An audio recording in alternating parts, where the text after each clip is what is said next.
আমাদের নেত্রী, বাংলাদেশের গণমানুষের নেত্রী,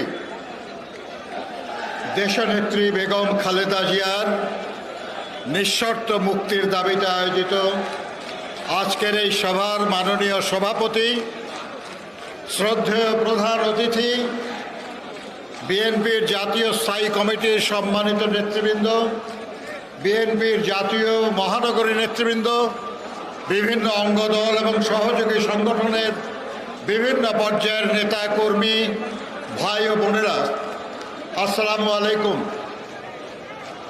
প্রিয় সহকর্মীগণ,